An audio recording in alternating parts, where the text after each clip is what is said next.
नमस्कार, सबसे बड़ा सवाल देख रहे हैं आप और मैं हूं आपके साथ दिव्या सिंह। एक मुहावरा है, रंग में भंग पड़ना, मतलब किसी खुशी के मौके पर कोई बाधा आना या रुकावट आना। इस मुहावरा का जिक्र इसलिए क्योंकि आम आदमी पार्टी की हालत पर यह बिल्कुल सटीक बैठ रहा है। एक तरफ दिल्ली के सीएम अरविंद केजरीवाल को सुप्रीम कोर्ट ने शर्तों के साथ अंतरिम जमानत दी। केजरीवाल को 1 जून तक मोहलत दी गई है। जमानत मिलने के बाद पार्टी में जश्न का माहौल है।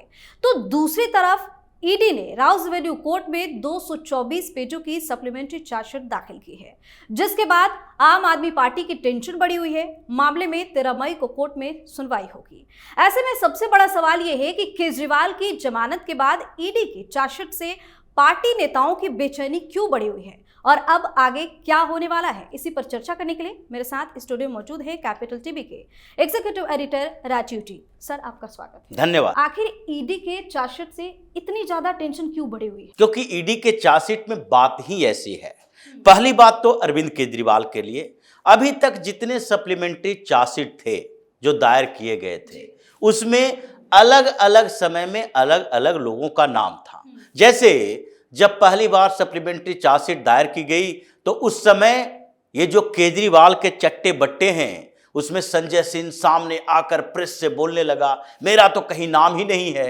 एक बार उसी में गलती से संजय सिंह के नाम का स्पेलिंग मिस्टेक हो गया तो उसमें ये लोगों ने हंगामा खड़ा कर दिया कि जबरदस्ती नाम घुसाया गया है, ईडी ने गलती कर दी है। फिर क्या हुआ, धीरे धीरे इन्वेस्टिगेशन आगे बढ़ा और फिर आगे बढ़ते हुए संजय सिंह के गर्दन पर तलवार लटक गई गिरफ्तारी की और ये भागता फिर रहा था। ईडी ने उसके घर से उसको घसीटकर जेल के अंदर डाला, क्योंकि संजय सिंह ये जानता था कि कुकर्म तो किए हैं, लेकिन जितना तेज तेज चिल्ला चिल्ला कर बोलोगे, डराने की कोशिश करोगे, तो हो सकता है ईडी बैकफुट पर आ जाए, पॉलिटिकल प्रेशर पड़े कि संजय सिंह का नाम इसमें शामिल मत करो, संजय सिंह के दिशा में इन्वेस्टिगेशन मत करो।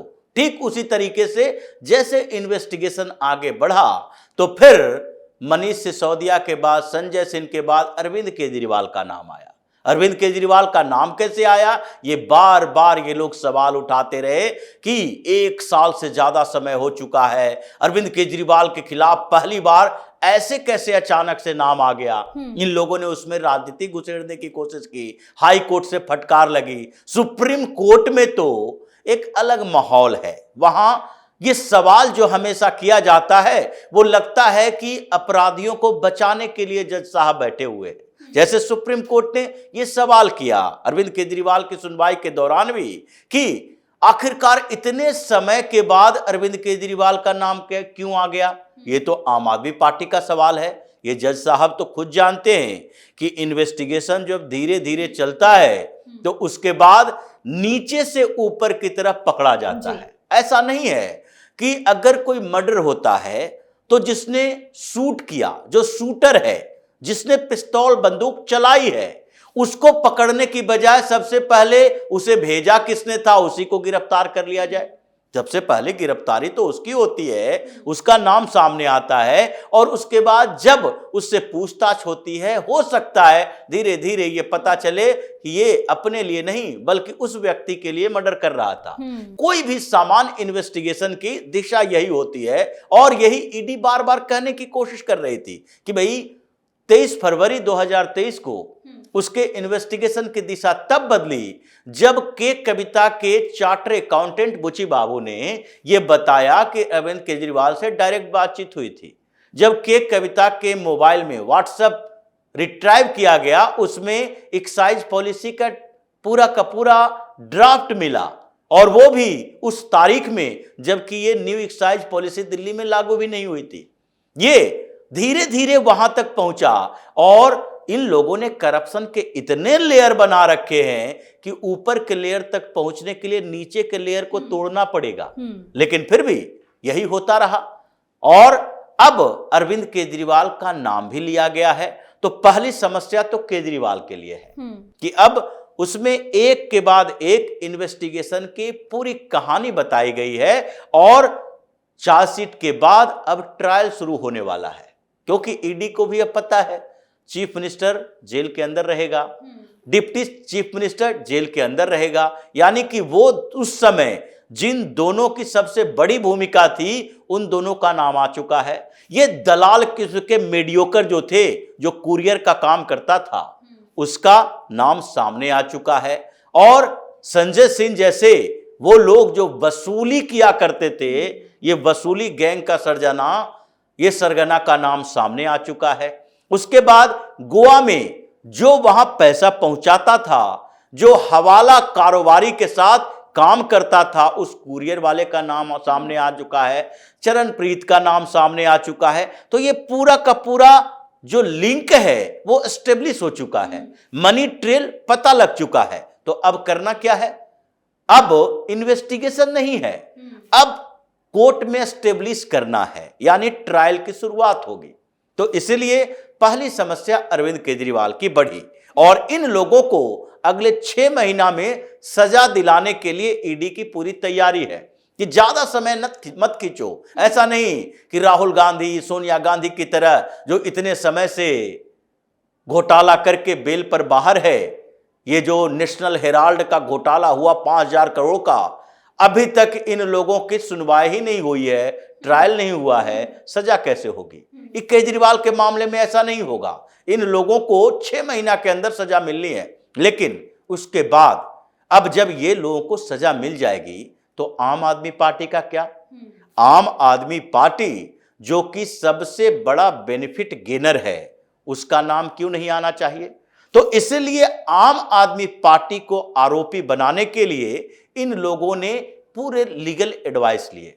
और सबसे बड़ी टेंशन जो इन लोगों की हो रही है, ये पार्टी के लोगों की, वो इसी बात को लेकर कि केजरीवाल तो जेल जाएगा ही।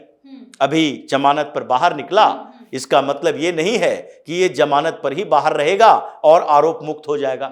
ये सबको पता है आम आदमी पार्टी के अंदर ऊपर के नेता को कि इस मामले में ये लोग बच नहीं सकता।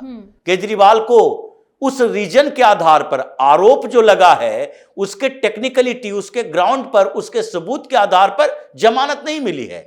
ये जमानत, अंतरिम जमानत जो दी गई, वो प्योर पॉलिटिकल जमानत है। यानी आप चुनाव प्रचार करने के लिए जाएं, सीएम हाउस पर बैन रहेगा, सचिवालय की तरफ नहीं जा सकते, वहां पर प्रवेश निषेध रहेगा आपके लिए। बाहर से देखो, दूर से देखो, कैबिनेट की बैठक नहीं, दूसरे काम जो ऑफिशियल लेवल पर है नहीं कर सकते।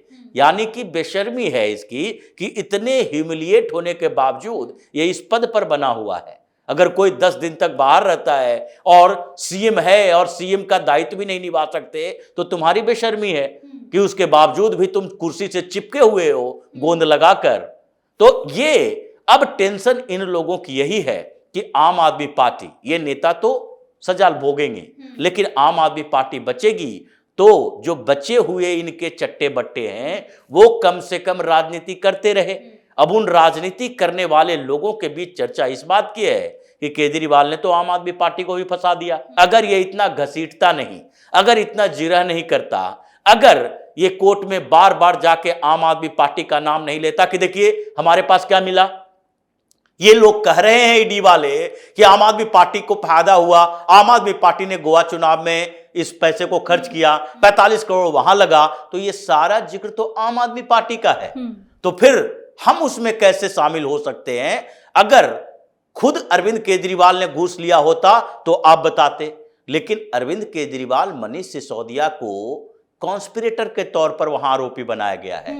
सीधे तौर पर ये लोग पैसा लिया कि नहीं लिया वो इन्वेस्टिगेशन में बाद में पता चलेगा। कल क्या पता कि कोई सिंगापुर में इन लोगों की प्रॉपर्टी निकल जाए। ये तो ईडी बाद में देखेगी कि इन लोगों ने शेल कंपनियां, इन लोगों ने हवाला रैकेट से बाहर पैसा भेजा कि नहीं, क्योंकि हवाला कारोबार, हवाला रैकेट का तो इसमें जिक्र है ही। गोवा के लिए अगर हवाला कारोबारियों से तुम संपर्क कर सकते तो अपने पैसे को बाहर भेजने के लिए हवाला रैकेट का यूज नहीं कर सकते, ये कैसे कहा जा सकता है? तो इसलिए अब इनकी समस्या बढ़ी है आम आदमी पार्टी को लेकर। तो आम आदमी पार्टी को अगर आरोपी बनाया जाता है और आरोप सिद्ध हो जाता है तो आगे क्या होगा? देखिए, आरोपी बनाए जाने का मतलब आरोप सिद्ध होने में उसमें ज्यादा समय नहीं लगेगा। आरोपी है, आरोप तो उसके पर तय होना ही है, क्योंकि आम आदमी पार्टी इसके सबसे बड़ा बेनिफिट गेनर है। तो इसीलिए इसके बाद क्या होगा, ये एक नया सवाल अभी हिंदुस्तान के लीगल सिस्टम के लिए है कि क्या पार्टी के ऊपर बैन लगाया जाए, क्या पार्टी को ब्लैकलिस्ट किया जाए, क्या चुनाव आयोग पार्टी की मान्यता पर सवाल उठे, इसके चुनाव चिन्ह को जब्त कर ले, इन लोगों को नई पार्टी बनाने का मौका दे, या फिर कुछ समय के लिए इस पार्टी को चुनाव लड़ने से रोका जाए। ये बहुत सारे सवाल अभी जिंदा हैं, जिसमें चुनाव आयोग से ईडी की टीम बात कर रही है लीगल एडवाइजर के थ्रू कि अगर हम ऐसा करते हैं तो कंपनियों के लिए तो कानून पूरी तरह से स्पष्ट है कि अगर मनी लॉन्ड्रिंग के मामले में कोई कंपनी शामिल होती है तो उस कंपनी की प्रॉपर्टी अटैच करते हैं, उस कंपनी के प्रॉपर्टी को नीलाम करते हैं, उस कंपनी के सीईओ को जेल भेजते हैं, कंपनी को ब्लैकलिस्ट में डालते हैं। तो ये सारे प्रावधान तो पीएमएलए के तहत है, लेकिन राजनीतिक पार्टी की बात तो पहली बार आ रही है। तो इसमें चुनाव आयोग के पास अधिकार है चुनाव चिन्ह को लेकर, इस पार्टी की मान्यता को लेकर, इस पार्टी की राष्ट्रीय मान्यता को लेकर, जहां पर पैसे खर्च हुए गोवा के अंदर। तो ये सारे सवाल जो हैं अभी अनसुलझे हैं, लेकिन ये तो तय है कि इस बात के लिए ईडी ने तैयारी कर ली है कि चुनाव आयोग तो बाद में, पहले ये अधिकार उसके पास है कि हम अरविंद केजरीवाल की पार्टी के अकाउंट को खंगाल सकते हैं, उसके अकाउंट को उसी तरीके से ब्लॉक करवा सकते हैं जैसे इनकम टैक्स डिपार्टमेंट ने कांग्रेस के अकाउंट को फ्रीज करवाया। तो अकाउंट फ्रीज करवाने का अधिकार ईडी के पास है, वो उसका इस्तेमाल करेगा। आगे इसके नाम से जो प्रॉपर्टी है, तो कंपनियों की तरह ही इसके नाम की प्रॉपर्टी जो आम आदमी पार्टी के नाम से रजिस्टर्ड है, नेशनल कन्वेनर के नाम से है, अरविंद केजरीवाल के नाम से है, उन पर दावा कर सकती है कि यह करप्शन का 100 करोड़ का मामला है, इसमें आम आदमी पार्टी की इस प्रॉपर्टी को सील किया जा सकता है। आगे पार्टी की मान्यता, चुनाव चिन्ह, ये सब चुनाव आयोग के हवाले है, जिसके लिए चर्चा हो रही है कि हम आगे क्या क्या कदम उठाएंगे। लेकिन सबसे बड़ी बात तो यही है कि पहली बार हिंदुस्तान में एक पार्टी को, जिसको अभी अभी राष्ट्रीय पार्टी की मान्यता मिली है, करप्शन के चार्जेज में आरोपी बनाया जा रहा है। ये केजरीवाल के लिए डूब मरने की बात है। और इन लोगों ने इस तरीके से ईमानदारी का ढिढोरा पीट कर राजनीति शुरू की, अब वो पूरा ढोल फूट चुका है। अब ये सारे के चेहरे बेनकाब हो चुके हैं। अब लोग, जनता इसका जवाब देने के लिए तैयार है कि तुम कट्टर ईमानदार कहने की भूल मत करना। ऐसे भी अभी आम आदमी पार्टी के नेताओं को देखेंगे जो इनके जुबान पर हमेशा हम कट्टर ईमानदार पार्टी, कट्टर ईमानदार नेता, ये शब्द अब नहीं आता। कम से कम ये शब्द तो इन लोगों ने बदल लिया, डर से कि कहीं मंच पर ऐसा बोले उधर से जूता चल जाए।